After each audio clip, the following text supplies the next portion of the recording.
सूरज के तेवर बिगड़ गए। मुल्क में शदीद गर्मी की लहर है। जैकबाबाद और लाड़काना में सबसे ज्यादा 49 डिग्री सेंटीग्रेड रिकॉर्ड किया गया। सिबी में दर्जा हरारत 48, मुल्तान में 47, तुर्बत में 40 डिग्री दर्जा हरारत रिकॉर्ड किया गया है। हैदराबाद का पारा 45, लाहौर में 43, पेशावर में 42 डिग्री तक जा पहुंचा है। कराची में दर्जा हरारत 41, हैदराबाद में 45 डिग्री रिकॉर्ड किया गया है। शहरी हीट वेव से बचने के लिए सर ढांप कर बाहर निकले।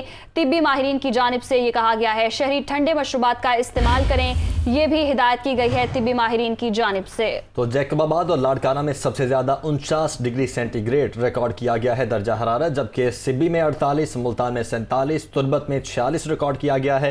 हैदराबाद का पारा 45, लाहौर में 43 और पेशावर में 42 डिग्री तक जा पहुंचा है। जबकि कराची की बात की जाए तो कराची में दर्जा हरारत 41, हैदराबाद में 45 डिग्री रिकॉर्ड किया गया है।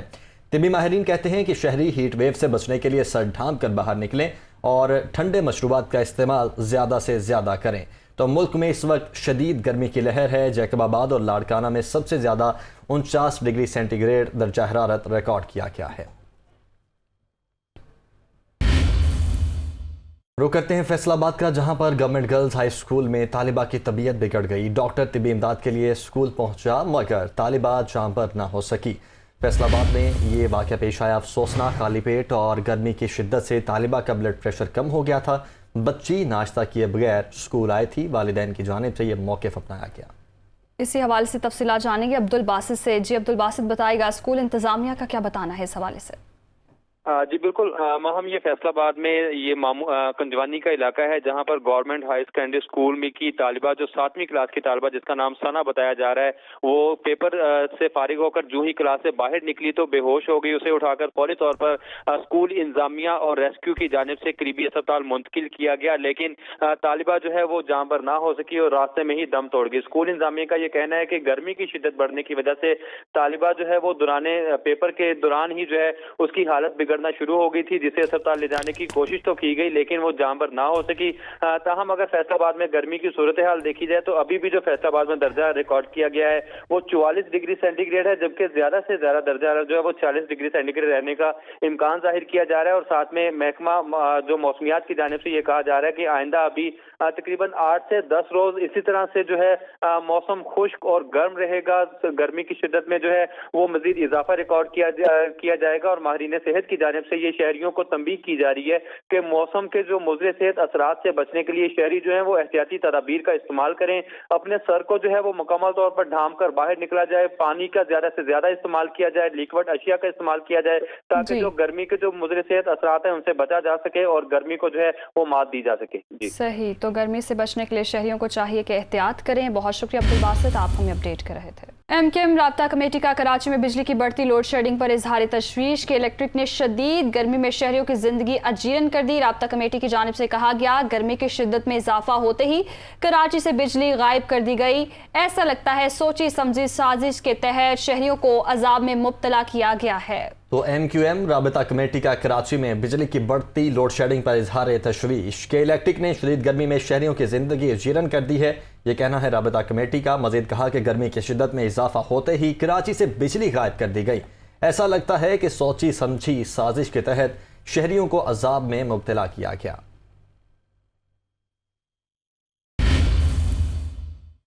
कराची में तवील लोड शेडिंग के खिलाफ जमात इस्लामी का एहतजाज। शहर भर में मुख्तलिफ मकामात पर मुजाहरे के इलेक्ट्रिक ने 17 साल में किसी भी मुआहदे पर अमल नहीं किया। ये कहना है हाफिज नईम का।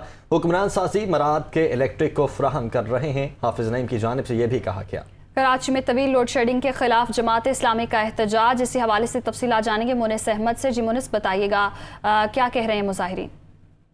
देखिए बिल्कुल, आज कराची में जमात इस्लामी की जानिब से जो शहर में बदतरीन लोड शेडिंग इस वक्त जारी है उसके खिलाफ और साथ साथ जो पानी की अदम फराहमी है, इन दोनों मामलात पे एहतजाज करने का ऐलान किया गया था। उसका दावा था कि 100 से ज्यादा मकामात पर एहतजाज किया जाएगा।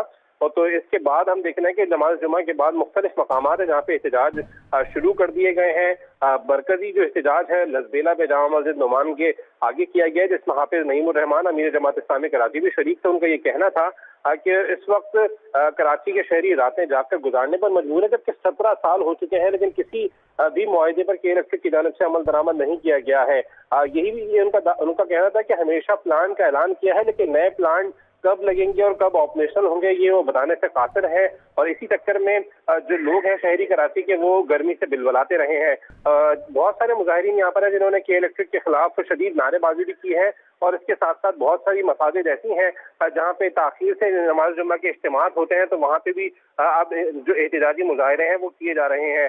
जो जमात इस्लामी के अमीर है उनका ये कहना है कि अगर अभी भी नोटिस नहीं दिया गया तो के इलेक्ट्रिक के जो हेड ऑफिस है उसका घेराव करेंगे और वहाँ पे धरना देंगे, साथ साथ एहतजाज करेंगे। उनका ये भी कहना था कि कराची के अवाम मुतालबा करते हैं कि इलेक्ट्रिक का लाइसेंस फौरी मनसूख किया जाए और इसका फॉरेंसिक ऑडिट किया जाए। जी बहुत शुक्रिया मुनिस अहमद, आपने अपडेट किया। और पेशावर से कराची जाने वाली रहमान बाबा एक्सप्रेस को हादसा पेश आ गया। ट्रेन की मुतादिद बोगियां पटरी से उतर गईं। ट्रेन को हादसा हैदराबाद के करीब पेश आया। हादसे में कोई जानी नुकसान नहीं हुआ, डीसीओ की जानिब से ये बताया गया है। पेशावर से कराची जाने वाली रहमान बाबा एक्सप्रेस को हादसा पेश आया। ट्रेन की मुतादिद बोगियां पटरी से उतर गईं। ट्रेन को हादसा हैदराबाद के करीब पेश आया, जबकि डीसीओ का बताना है कि हादसे में किसी किस्म का कोई जानी नुकसान नहीं हुआ। वज़ीर आला सिंध मुराद अली शाह का कहना है कि दहशतगर्दों का कोई मसब नहीं, ये इंसान कहलाने के मुस्तहिक भी नहीं। दहशतगर्दों को ढूंढ ढूंढ कर ख़त्म करेंगे, इन्हें छुपने की जगह नहीं मिलेगी। वज़ीर आला सिंध कराची में तकरीब से खिताब कर रहे थे। दहशतगर्दी का ये वाक़या और जो एक महीना पहले हुआ था, मैं वार्न करता हूँ, ये क्लेम कर देते हैं, कभी कहते हैं कि जी कोई बलोच ऑर्गेनाइजेशन है, कभी कहते हैं सिंधी ऑर्गेनाइजेशन है। दहशतगर्द का ना कोई मज़हब है ना कोई ज़बान है, ये ना सिंधी है ना बलोच है ना पंजाबी है ना पख्तून है, ये पाकिस्तानी नहीं है, इंसान ही नहीं है। मैं वार्न करता हूँ, हमने बहुत बुरे दिन देखे हैं कराची में, ये वक्त हम वापस आने नहीं देंगे और इंशाअल्लाह ताला हमें दहशतगर्दों को ढूंढ ढूंढ के कहीं उनको छुपने की जगह नहीं मिलेगी और हम इनको ख़त्म करेंगे। मुल्क में सदारती निज़ाम के निफाज का मामला, सुप्रीम कोर्ट ने सदारती निज़ाम से मुतालिक दरखास्तों पर तहरीरी फैसला जारी कर दिया। अदालत सियासी मामलात में मुदाखलत नहीं कर सकती। सुप्रीम कोर्ट की जानिब से कहा गया, मुल्क के आइन में सदारती निज़ाम की गुंजाइश नहीं। सुप्रीम कोर्ट का तहरीरी फैसला जारी। सुप्रीम कोर्ट ने सदारती निज़ाम से मुतल्लिक दरखास्तों पर तहरीरी फैसला जारी कर दिया है। सुप्रीम कोर्ट का कहना है कि अदालत सियासी मामलात में मुदाखलत नहीं कर सकती। मुल्क के आइन में सदारती निज़ाम की कोई गुंजाइश नहीं। सुप्रीम कोर्ट की जानिब से यह तहरीरी फैसला जारी किया गया है। अफसोसनाक खबर, मुत्तहिदा अरब अमारात के सदर शेख खलीफा बिन जैद अल नहान इंतकाल कर गए। शेख खलीफा बिन जैद अल नहान की उम्र 73 वर्ष थी। अरब मीडिया के मुताबिक शेख खलीफा बिन जैद अल नहान 3 नवंबर 2004 से सदारत के मनसब पर फायज थे। मुत्तहिदा अरब अमारात में 40 रोज़ सोग का ऐलान कर दिया गया है। मुत्तहिदा अरब अमारात के सदर शेख खलीफा बिन जैद अल नहान इंतकाल कर गए हैं। शेख खलीफा बिन जैद अल नहान की उम्र 73 वर्ष थी। आपको अफसोसनाक खबर से आगाह कर रहे हैं। मुत्तहिदा अरब अमारात के सदर शेख खलीफा बिन जैद अल नहयान इंतकाल कर गए हैं। शेख खलीफा बिन जैद अल नहयान की उम्र 73 वर्ष थी। अरब मीडिया की जानिब से ये बताया गया है। शेख खलीफा बिन जैद अल नहयान 3 नवंबर 2004 से सदारत के मनसब पर फाइज थे और मुत्तहिदा अरब अमारात में 40 रोज़ा सोग का ऐलान किया गया है। शेख खलीफा बिन जैद अल नहयान की उम्र 73 वर्ष थी और अरब मीडिया की जानिब से बताया गया है शेख खलीफा बिन जैद अल नहयान 3 नवंबर 2004 से सदारत के मनसब पर फाइज थे और मुत्तहिदा अरब अमारात में 40 रोज़ा सोग का ऐलान किया गया है। पंजाब असम्बली के इजलास की तारीख तब्दील कर दी गई है। पंजाब असम्बली का इजलास 16 मई के बजाय 30 मई को तलब कर लिया गया है। स्पीकर परवेज इलाही ने असम्बली कवायद और ज़वाबित के तहत इजलास की तारीख तब्दील की। पंजाब असम्बली के इजलास की तारीख तब्दील। पंजाब असम्बली का इजलास 16 मई के बजाय 30 मई को तलब कर लिया गया। स्पीकर परवेज इलाही ने असम्बली कवायद और ज़वाबित के तहत इजलास की तारीख तब्दील की है। तो पंजाब असम्बली के इजलास की तारीख तब्दील की गई है। इस हवाले से तफसीलात जानेंगे लियाकत अंसारी से। जी बताइएगा।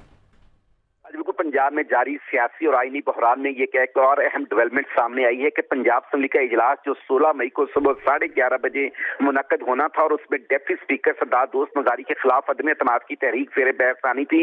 अब वो इजलास 30 मई 1 बजे तक मुलतवी कर दिया गया है। चूंकि परवेज लाई ने पंजाब असेंबली के कायदो ज़वाबित के रूज 25B के तहत अपना इख्तियार इस्तेमाल करते हुए इस इजलास की तारीख में जो है वो तौसीक की है और ये पंजाब असेंबली का 40वां जो सेशन है अब 30 मई को जो है वो 1 बजे दोपहर को पंजाब असेंबली में मुनक्कद होगा। ये चैम्बर में बुनियादी तौर पर जो पंजाब में सियासी और आईनी बहरान है वो बदस्तूर जारी है और अब पंजाब असेंबली का इजलास जो है वो मजीद 14 दिन जो है वो आगे जाने के बाद 30 मई तक जो है वो पंजाब के सियासी मामला जिनमें डेप्टी स्पीकर के खिलाफ अदम एतमाद की तहरीक, स्पीकर के खिलाफ अदम एतमाद की तहरीक और दीगर मामला जो है वो अब जो है वो एक बार फिर मौखर हो गए हैं। दूसरी जानब वज़ीर आला पंजाब हमजा शहबाज ने जो है थोड़ी ही देर कबल अपनी रिहाइशगाह पर मॉल टाउन में जो है वो इत्तेहादियों का जो इजलास बुलाया था जिसमें 16 मई के इजलास के हवाले से हिकमत अमली तय करना थी, जिसमें peoples party, 3 group, Asad Khokhar group और अलीम खान ग्रुप समेत मुस्लिम नून की क़यादत जो है वो सर जोड़कर बैठी थी और दूसरी तरफ स्पीकर पंजाब असेंबली ने अपने इख्तियारात का इस्तेमाल करते हुए इस इजलास को अब 30 मई तक मौखर कर दिया है। अब पंजाब असेंबली का इजलास जो है वो 30 मई को दोपहर 1 बजे मुनक्कद होगा। जी बहुत शुक्रिया लियाकत अंसारी, आपने अपडेट किया। 8 मार्च को डॉलर 178 रुपये और आज 193 का है। ये कहना है इमरान खान का। महंगाई जनवरी 2020 के बाद सबसे ज्यादा है। कहा था साजिश कामयाब हुई तो मुआशी बहाली दम तोड़ जाएगी। ये सब इंपोर्टेड हुकूमत पर कम एतमादी की अक्कासी है, ये कहा गया इमरान खान की जानिब से। तो इमरान खान कहते हैं कि महंगाई जनवरी 2020 के बाद सबसे ज्यादा है। कहा था साजिश कामयाब हुई तो मुआशी बहाली दम तोड़ जाएगी। ये सब इंपोर्टेड हुकूमत पर कम एतमादी की अक्कासी है। 8 मार्च को डॉलर 178 रुपये का और आज 193 का हो चुका है। ये कहना है इमरान खान का। तो इमरान खान कहते हैं कि 8 मार्च को डॉलर 178 रुपये और आज 193 का है। महंगाई जनवरी 2020 के बाद सबसे ज़्यादा है। मजीद कहते हैं कि कहा था साजिश कामयाब हो गई तो मुआशी बहाली दम तोड़ जाएगी। ये सब इंपोर्टेड हुकूमत पर कम एतमादी की अक्कासी है। 8 मार्च को डॉलर 178 रुपये और आज 193 का है। ये कहा गया इमरान खान की जानिब से।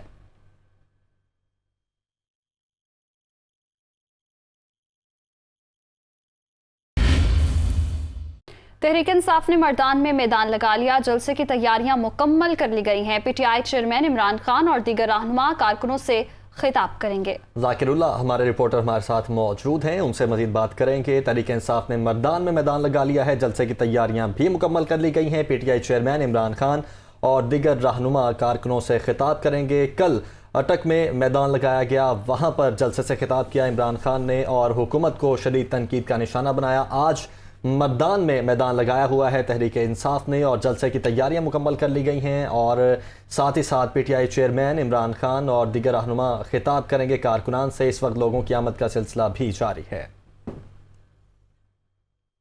वफाकी वजीर जावेद लतीफ़ ने कहा है कि इमरान खान मुल्क की सलामती के लिए खतरा हैं। उनका मकसद मुल्क में फसाद, इदारों और मईशत को कमज़ोर करना है। साबिक वज़ीर आज़म की बातें रियासत के लिए मुफीद नहीं। लॉन्ग मार्च का ऐलान करो, अगर कानून को हाथ में लिया तो कानून भी हरकत में आएगा। मुतनाज़ शख्स को किसी अहम कौमी ओहदे पर नहीं होना चाहिए। वो लाहौर में न्यूज़ कॉन्फ्रेंस कर रहे थे।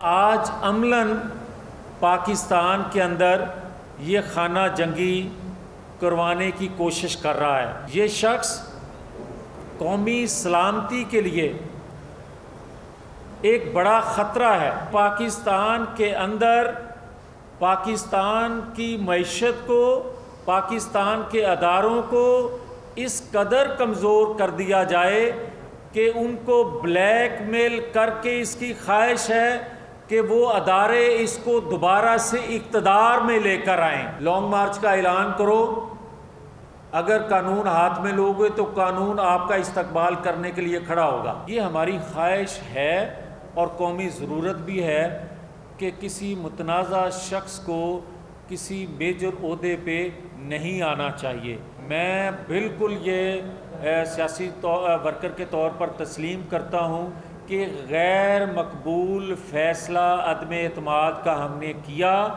मगर पाकिस्तान के वसी तर मफाद में इसलिए किया कि ये पाकिस्तान को श्रीलंका बनाने जा रहा था।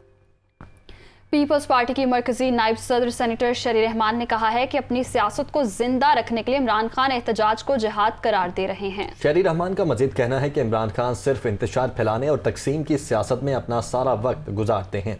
अपने इक़्तिदार और मशहूरी के लिए इमरान खान खाना जंगी समेत मुल्क को गंवाने के लिए भी तैयार हैं। इस तकसीम की सियासत में ना इक़्तिसादी बहरान हल हो सकता है, ना ही सियासी। मुल्क को बहरानों में धकेलने के बाद अब कह रहे हैं इंतखाबात करवा कर उन्हें वापस लाएं। उन्होंने कहा कि साबिका हुकूमत के पास बहरानों के हल के लिए चोर चोर और साजिश कहने के अलावा कोई और प्रोग्राम या मंसूबा नहीं है। तहरीक इंसाफ के रहनुमा असद कैसर ने कहा है कि मुल्क के अंदरूनी मामलात में किसी को मुदाखलत की इजाजत नहीं देंगे। पूरी कौम की नजरें अदालत पर लगी हैं। उम्मीद है सुप्रीम कोर्ट जल्द इंतखाबात कराने में अपना किरदार अदा करेगी। हम आज़ाद कौम है, एक खुददार कौम है, एज ए पाकिस्तानी कौम हम किसी को इजाज़त नहीं देंगे कि वो हमारे मामलात में दाखिल हो। किसी डिप्लोमेट को यह अख्तियार नहीं है कि वो किसी मुल्क की सफीर को इस किस्म की ज़ुबान इस्तेमाल करे कि वो उस मुल्क की तौहीन। मैंने जो फैसला किया इस्तीफ़ा का वो भी इसलिए किया कि मैं इस पर कन्विंस था कि हमारे अंदरूनी मामलात में दाखिलत हुई है और जो कुछ हुआ एक बैरूनी साजिश के तहत हुआ है। और मुझे उम्मीद है कि सुप्रीम कोर्ट जल्द अज जल्द इलेक्शन कराने में अपना किरदार अदा करेगा। सदर मुमलिकत डॉक्टर आरिफ अलवी ने मुश्तरका मुफादात काउंसिल की तश्कील 9 की मंजूरी दे दी है। मंजूरी वज़ीर आज़म के एडवाइस पर आइन के आर्टिकल 153 के तहत दी गई। वज़ीर आज़म मुश्तरका मुफादात काउंसिल के सरबराह होंगे। चारों सूबों के वज़राए आला और 3 नामजद वफाकी वज़रा भी काउंसिल का हिस्सा होंगे। काउंसिल में 3 वफाकी वज़ीर आज़म की तरफ से नामजद किए गए। वफाकी वज़ीर मनसूबाबंदी एहसन इकबाल, वज़ीर तिजारत सैयद नवीद कमर और वज़ीर रेलवे ख्वाजा साद रफ़ीक बतौर मेंबर तैनात किए गए हैं। IMF पेट्रोल महंगा करने के मुतालबे पर कायम, जिसके बायस 16 मई से मुज़ाकरात से कबल पेट्रोलियम मसनूआत महंगे होने का इम्कान है। वज़ीर ख़ज़ाना के ज़राए के मुताबिक मुज़ाकरात को आगे बढ़ाने के लिए पेट्रोल महंगा किए बगैर बात नहीं बनेगी। IMF पेट्रोल पर जनरल सब्सिडी खत्म करने पर जोर दे रहा है। दूसरी जानिब बिजली महंगी करने के प्लान पर भी अमल दरामद करना होगा। IMF प्रोग्राम की बहाली के लिए हुकूमत को मुश्किल फैसले करना होंगे। मुज़ाकरात की कामयाबी की सूरत में पाकिस्तान को $96 करोड़ की किस्त मिल सकेगी।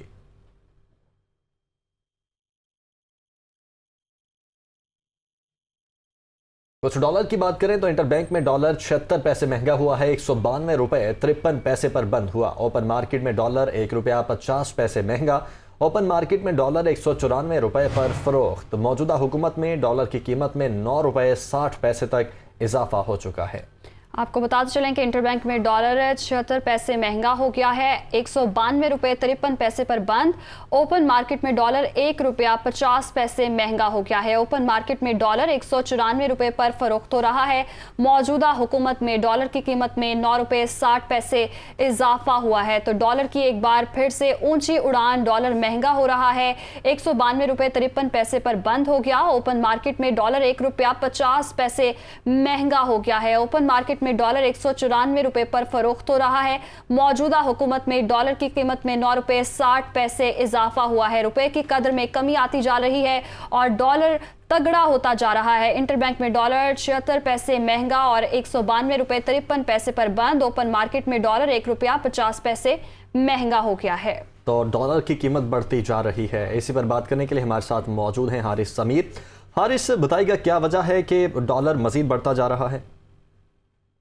वजूहत सबके सामने है, क्योंकि हमारे पास जो डॉलर पेमेंट के जो मसाइल हैं उसकी वजह से मुसलसल इजाफा और ट्रेड डेफिसिट के नंबर आए वो भी बड़ी कम है। लेकिन ये एक थोड़े से खुशहाल बात यह है कि आपके जो रेमिटेंसेज हैं जो अप्रैल में $3 बिलियन हुए थे, जो हाईएस्ट एवर मंथली है, उससे थोड़ा सा सपोर्ट मिला। कल एशियन डेवलपमेंट बैंक ने भी हमें ये कहा है कि हमें नेक्स्ट ईयर जो है $2.5 बिलियन की एडिशनल अमाउंट देंगे। सबसे बड़ा क्वेश्चन मार्क यही है कि IMF के साथ जो है हमारे मुज़ाकरात। ठीक है, IMF के साथ मुज़ाकरात कामयाब होते हैं या नहीं, ये अब देखना होगा। हारिस, बहुत शुक्रिया आपका।